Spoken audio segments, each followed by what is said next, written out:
عزیز طلبہ السلام علیکم ورحمۃ اللہ تعالی وبرکاتہ۔ آپ حضرات نے باب صلاۃ المریض پڑھا، اب اگلا بیان پڑھتے ہیں۔ بسم اللہ الرحمن الرحیم۔ فصل فی اسقاط الصلاۃ والصوم، مراد ہے ھذا فصل فی اسقاط الصلاۃ والصوم،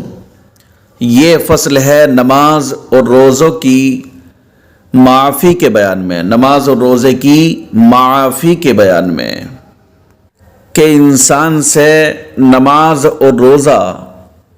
کب اور کون سی حالت میں ساقط ہو جاتا ہے،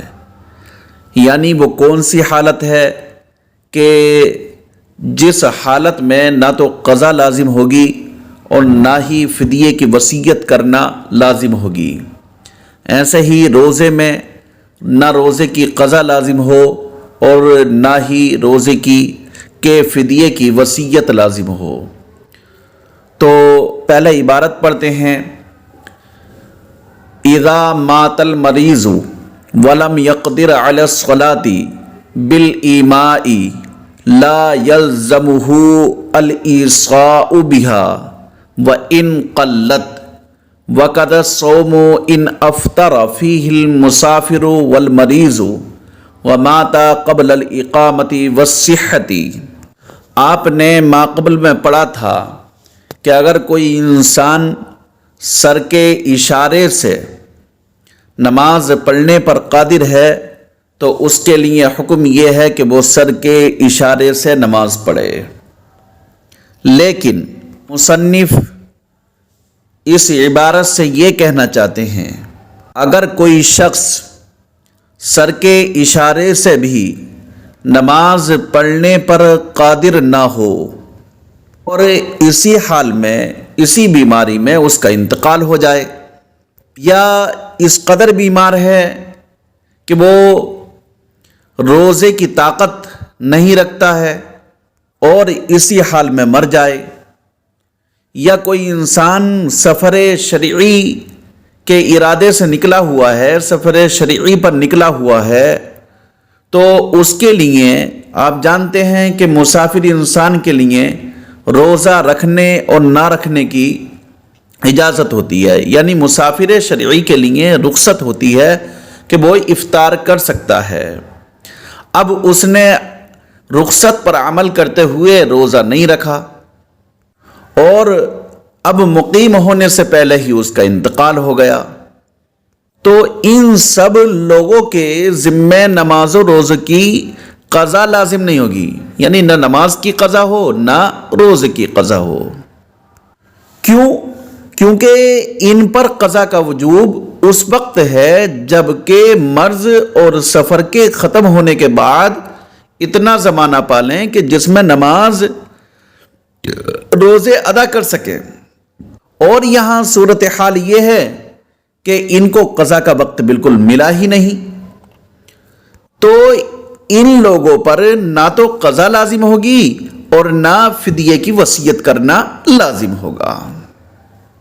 ہاں اگر بیمار تندرست ہو گیا اور مسافر مقیم ہو گیا اور پھر وہ مر گیا تو اب ان پر قضا لازم ہوگی۔ پر بیمار کے تندرست ہونے کے بعد اتنا وقت پا لیا ہے اس نے کہ جتنے روزے بیماری کی حالت میں چھوٹے ہیں اتنے روزوں کا وقت اس نے پا لیا ہے، ان روزوں کی قضا اس کے اوپر لازم ہوگی۔ ایسے ہی جتنی نمازیں چھوٹی ہیں اتنی نمازوں کا وقت اس نے بیماری کے بعد میں بیماری کے بعد صحت یاب ہونے کی حالت میں پا لیا ہے تو ان نمازوں کی قضا لازم ہوگی، اور اگر ان نمازوں کی قضا اور ان روزوں کی قضا نہیں کی ہے تو اس انسان پر وصیت کرنا لازم ہوگا۔ ترجمہ دیکھیں۔ اذا مات المریض ولم يقدر على الصلاة بالإيماء، جب مریض مر جائے اور نماز پڑھنے پر ولم يقدر على الصلاة بالإيماء، اور نماز پڑھنے پر اشارے سے بھی قادر نہ ہو، ولم يقدر اور وہ قادر نہ ہو نماز پر، علی الصلاۃ نماز پر، بالإيماء اشارے سے، اور نماز پڑھنے پر اشارے سے بھی قادر نہ ہو لا یلزمہ الایصاء بہا، تو اس پر ان نمازوں کی وصیت کرنا لازم نہیں ہے، اس پر ان نمازوں کی وصیت کرنا لازم نہیں ہے۔ وَإِن قَلَّتْ، چے کم ہی ہوں، وَإِن قَلَّتْ سے اشارہ ہے اس بات کی طرف کہ ایک دن رات سے کم نمازیں ہوں، ان نمازوں کی وصیت کرنا لازم نہیں ہے۔ اور اگر ایک دن اور ایک رات سے زیادہ ہوں تو یہ بات پہلے گزر چکی ہے کہ ان کی قضا واجب نہیں ہے، وہ نمازیں معاف ہیں۔ ایک دن اور ایک رات ایسی حالت میں گزر گیا کہ وہ اشارے سے بھی نماز پڑھنے پر قادر نہیں ہے تو وہ نمازیں معاف ہیں، یہ آپ نے پہلے پڑھ لیا ہے۔ وَقَذَ الصَّوْمُ، اور اسی طرح روزہ ہے۔ ان افطر فیہ المسافر والمریض، اگر مسافر نے رمضان میں افطار کر لیا، اگر مسافر رمضان میں اور مریض افطار کر لیں، یعنی وہ رخصت پر عمل کر لیں، عزیمت پر عمل نہ کریں،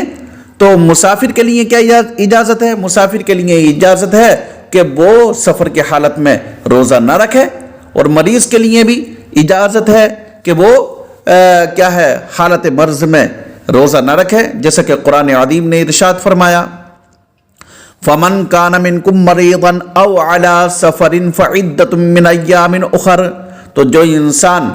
مریض ہو یا مسافر ہو تو وہ اتنے ہی روزے دوسرے ایام میں رکھ لے۔ اگر مسافر اور مریض رمضان میں افطار کر لیں وَمَاتَ قَبْلَ الْإِقَامَةِ وَالصِّحَّةِ، اور وہ دونوں مسافر مقیم ہونے سے پہلے اور مریض صحت مند ہونے سے پہلے مر جائے،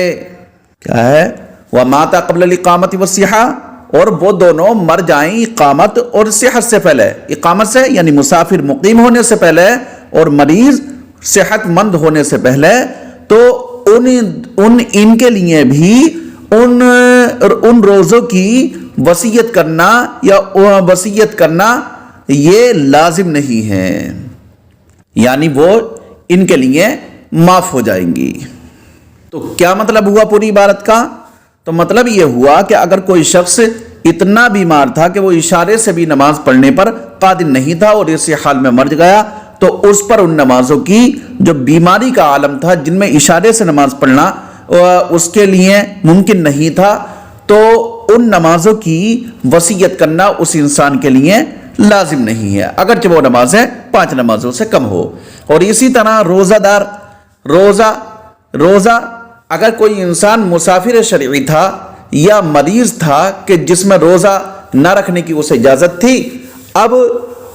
وہ اسی مسافر کی حالت میں مر جائیں یا مرض کی حالت میں مر جائیں، یعنی وہ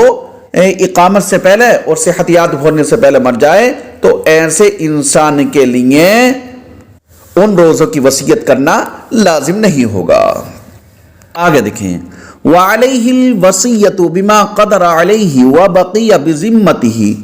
فَيُخْرِجُ عَنْهُ وَلِيُّهُ مِنْ ثُلُثِ مَا تَرَكَ لِصَوْمِ كُلِّ يَوْمٍ وَلِصَلَاةِ كُلِّ وَقْتٍ حَتَّى الْوِتْرِ نِصْفَ سَاعٍ مِّن بُرٍّ أَوْ قِيمَتَهُ۔ اس عبارت کا مطلب یہ ہے کہ مسافر مقیم تو ہو گیا اور بیمار صحت مند ہو گیا، مگر مسافر کی اقامت اور مریض کی تندرستی اتنے دنوں تک نہیں رہی کہ جس میں نماز، یعنی جس میں تمام نماز اور روزوں کی قضا کر لیتے۔ یعنی مثال کے طور پر کسی کے 5 روزے چھوٹ گئے تھے، اب حالت سفر میں، اب 5 روزے چھوٹ گئے تھے حالت سفر میں، تو اب جو ہے بعد میں اس نے 3 دن پائے۔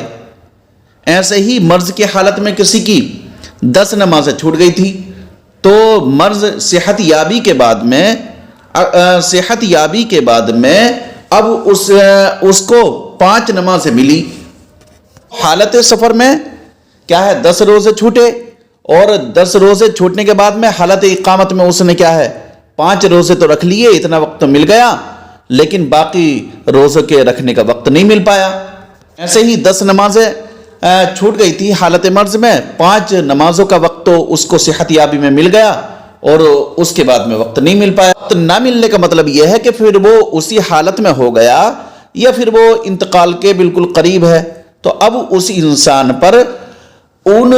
نمازوں کی اور ان روزوں کی وصیت کرنا یہ لازم ہے۔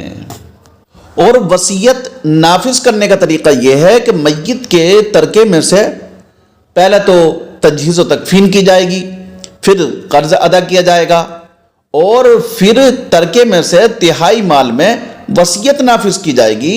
اور نماز روزہ کا فدیہ اس طرح ادا کیا جائے گا کہ ہر نماز کے عوض میں 1 صدقہ فطر ادا کیا جائے گا، اور 5 نمازوں کے بدلے 6 صدقہ فطر ادا کیے جائیں گے، کیونکہ وطر کا الگ کیا جائے گا، کیونکہ وطر الگ واجب ہے، اور روزے کے بدلے 1 صدقہ فطر۔ اب صدقہ فطر کی مقدار، تو صدقہ فطر کی مقدار نصف سا گیہوں ہے، نصف سا گیہوں ہے یا اس کی قیمت، اور نصف سا گیہوں کلو گرام کے حساب سے ہوں گے 2 کلو تقریباً 47 گرام، 2 کلو 47 گرام۔ اور اگر قیمت ادا کرنا چاہتا ہے تو یہ بات ذہن نشین رکھیں کہ قیمت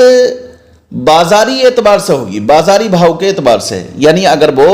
اتنی قیمت میں نصف سا گیہوں خریدنا چاہے تو مل سکے۔ اب ترجمہ دیکھیں، وَعَلَيْهِ الْوَصِيَّةُ بِمَا قَدَرَ عَلَيْهِ، اور اس انسان پر وصیت کرنا لازم ہے، بما قدر علیہ، اس مقدار پر کہ جس پر وہ قادر ہو گیا، اس مقدار کی کہ جس پر وہ قادر ہو گیا، بما قدر علیہ، اس مقدار کی جس پر وہ قادر ہو گیا، وَبَقِيَ بِذِمَّتِهِ، اور وہ جو اس کے ذمہ باقی رہ گیا، فَيُخْرِجُ عَنْهُ وَلِيُّهُ، تو نکالے اس کی طرف سے اس کا ولی، من ثلث ما ترک، ترکے کے تہائی حصے میں سے، ترکے کے تہائی حصے میں سے، یعنی جو میت نے چھوڑا ہے ان میں سے تہائی حصے میں سے، لِصَوْمِ كُلِّ يَوْمٍ، ہر دن کے روزے کے لیے، وَلِصَلَاةِ كُلِّ وَقْتٍ، اور ہر وقت کی نماز کے لیے، حتی الوتر، یہاں تک کہ وطر کے لیے بھی 1 صدقہ فطر کی مقدار نکالے گا۔ کتنا؟ نصف صاع من بر، کیا ہے؟ نصف سا گیہوں، او قیمتہ، یا اس کی قیمت۔ مصنف نے اس عبارت میں یہ بتلا دیا کہ اگر وہ جتنی نمازوں پر قادر ہو گیا ہے تو ان کی وصیت کرنا، یا جتنے روزوں پر قادر ہو گیا تھا تو ان کی وصیت کرنا لازم ہوگی، اور اس کی طرف سے اس کا ولی نکالے گا اس کے تہائی مال سے۔ کتنا؟ ہر روزے کے لیے 1 صدقہ فطر کی مقدار، اور ہر وقت نماز کے لیے، یہاں تک کہ وطر کے لیے بھی الگ سے نکالے گا، تو 5 نمازوں کے لیے 6 صدقہ فطر ہو گئے، اور ہر روزے کے لیے الگ صدقہ فطر ہو گیا۔ کتنا؟ نصف سا گیہوں، جس کو میں نے بتلا دیا 2 کلو تقریباً 47 گرام ہوتا ہے، یا اس کی قیمت، اور قیمت جو ہو وہ اتنی ہو کہ جو بازاری بھاؤ کے اعتبار سے ہو، کنٹرول کے اعتبار سے نہ ہو۔ وَإِن لَّمْ يُوصِ وَتَبَرَّعَ عَنْهُ وَلِيُّهُ جَازَ، اب تبرع یہ فعل ماضی معروف باب تفعول سے ہے، تبرعاً مصدر ہے، ثواب کی نیت سے کام کرنا۔ اگر جس انسان پر وصیت کرنا لازم تھا اس نے وصیت نہیں کی، اور اس کی طرف سے اس کے ولی نے بطور احسان فدیہ ادا کر دیا، تو یہ فدیہ ادا کرنا یہ درست ہے۔ امید ہے کہ اللہ رب العزت کیا ہے اپنے فضل و کرم سے اس کا یہ فدیہ قبول فرما لے اور اس کو معافی مل جائے۔ وَإِن لَّمْ يُوصِ وَتَبَرَّعَ عَنْهُ وَلِيُّهُ جَازَ، اور اگر وصیت نہ کرے، وَتَبَرَّعَ عَنْهُ، اور اس کی طرف سے ولیہ، تبرع کا فاعل ولی ہے، اور اس کی طرف سے اس کا ولی بطور احسان ادا کر دے جازا، تو یہ جائز ہے۔ اور اگر وصیت نہ کرے اور ادا کر دے اس کی جانب سے اس کا ولی بطور احسان کے، تو یہ جائز ہے۔ ولا يصح ان يصوم ولا ان يصلي عنه، اس عبارت کو سمجھنے سے پہلے یہ بات ذہن نشین رکھیں کہ عبادت کی 3 قسمیں ہیں۔ ایک عبادت بدنی جیسے نماز اور روزہ، ایک عبادت مالی جیسے زکوٰۃ، اور ایک عبادت مالی اور بدنی دونوں سے مرکب جیسے حج۔ تو تمام ائمہ متفق ہیں اس بات پر کہ عبادت بدنی میں نیابت جائز نہیں ہے، یعنی کسی کا دوسرے کی طرف سے عبادتیں کرنا جائز نہیں ہے، نہ حالت اختیاری میں اور نہ حالت اضطراری میں۔ حالت اختیاری سے مراد زندگی، حالت اضطراری سے مراد مرنے کے بعد۔ ہر انسان کو عبادت بدنیہ خود ہی کرنی ہے، اس لیے کہ عبادت بدنیہ میں مقصود اپنے آپ کو تھکانا ہے، جو دوسرے کی عبادت کرنے سے حاصل نہیں ہو سکتا۔ اور عبادت رہا عبادت مالیہ، تو عبادت مالیہ میں نیابت جائز ہے، زندگی میں بھی اور مرنے کے بعد بھی، کیونکہ اس میں جو مقصود ہے عبادت مالیہ میں، وہ مقصود غریب تک مال پہنچانا ہے، چاہے آدمی خود پہنچا دے یا اس کا نائب مال کو پہنچا دے، اور یہ دونوں صورتوں میں یکساں ہے۔ عبادت مال اور بدن دونوں سے مرکب ہے، تو ایسی عبادت کون سی ہے؟ صرف حج ہے، تو اس میں حالت اضطرار میں نیابت جائز ہے، حالت اختیار میں نیابت جائز نہیں ہے۔ یعنی اگر آدمی خود حج کر سکتا ہے تو حج بدل نہیں کرا سکتا، اور بڑھاپے کی وجہ سے یا لنگڑا لولا یا اندھا ہونے کی وجہ سے یا اپاہج ہونے کی وجہ سے خود حج نہیں کر سکتا، یا وہ مر گیا تو اس کا حج بدل کرنا جائز ہے۔ وہی مصنف فرماتے ہیں وَلَا يَصِحُ أَن يَصُومَ وَلَا أَن يُصَلِّيَ عَنْهُ، اور صحیح نہیں ہے کہ روزہ رکھ لے، اور نہ یہ صحیح ہے کہ اس کی طرف سے نماز پڑھے۔ یعنی ولی یا کوئی دوسرا شخص کسی کی طرف سے روزہ رکھنا چاہے یا اس کی طرف سے نماز پڑھنا چاہے تو یہ صحیح نہیں ہے۔ ولا یصح، اور صحیح نہیں ہے کہ وہ روزہ رکھ لے، ولا یصلی عنہ، اور اس کی طرف سے کیا ہے؟ نماز پڑھ لے۔ اب آگے دیکھیں وَإِن لَّمْ يَفِي مَا أَوْصَى بِهِ عَمَّا عَلَيْهِ يَدْفَعُ ذَلِكَ الْمِقْدَارَ لِلْفَقِيرِ فَيَسْقُطُ عَنِ الْمَيِّتِ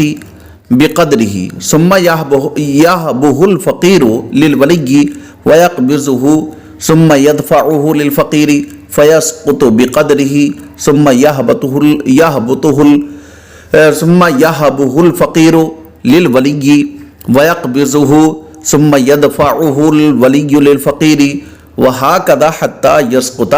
ما كان على الميت من صلاة وصيام۔ اس عبارت سے یہ کہنا چاہتے ہیں کہ میت پر اتنے روزے اور نمازیں ہیں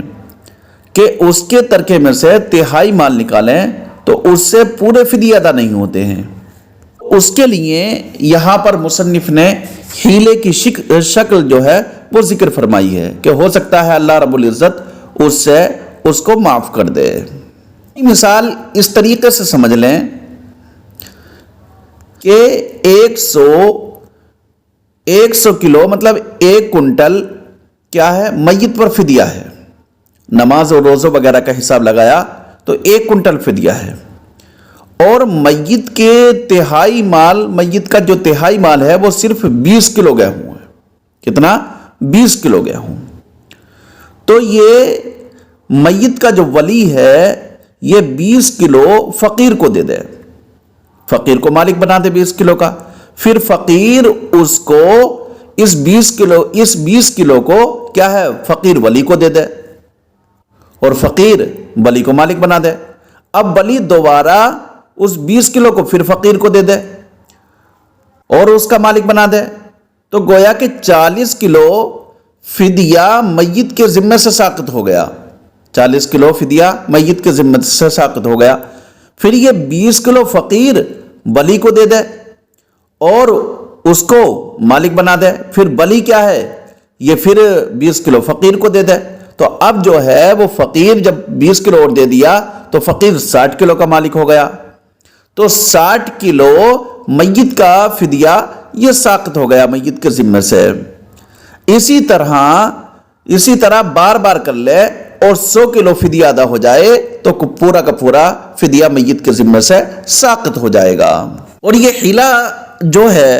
تو یہ فقیر کی رضامندی سے ہو، فقیر کی غیر رضامندی سے نہیں، رضامندی سے فقیر کی ہونا چاہیے۔ ان لم یفی،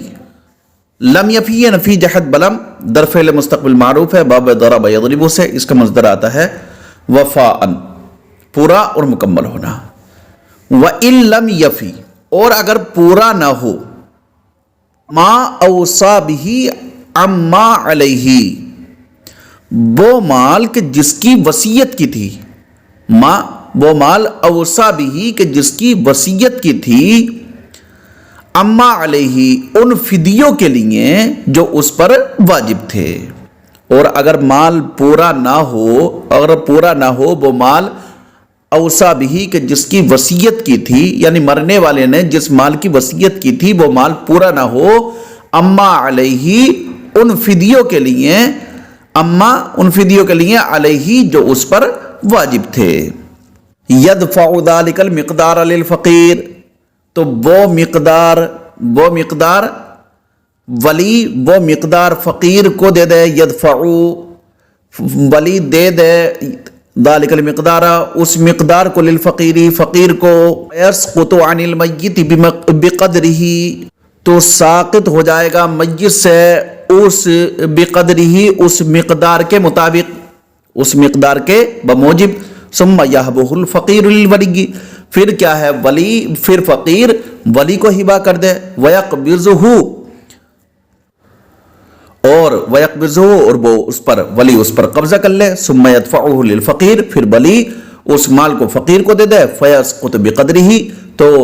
ساقط ہو جائے گا فدیہ اس کی مقدار۔ ثم یہبہ الفقیر،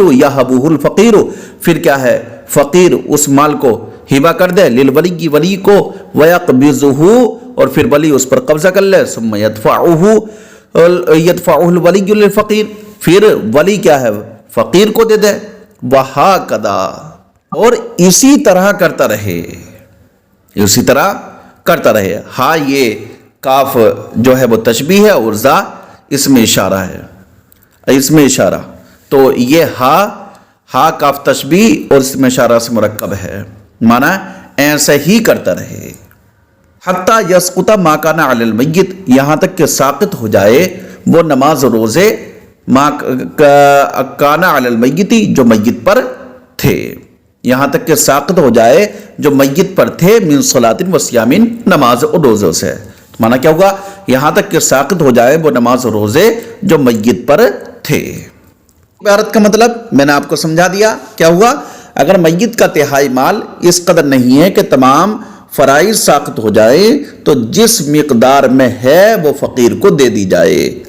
اور اسے صورتحال پوری بتا دی جائے کہ ایسا کروں گا کہ میں مال تم کو دوں گا، میں میت کی طرف سے فدیہ ادا کر رہا ہوں اور تم مجھ کو مال دے دینا۔ اب فقیر اس مال کو ولی کے حوالے، جب فقیر کو ولی مال دے دے گا تو اب فقیر اس مال کو ولی کے حوالے کر دے گا،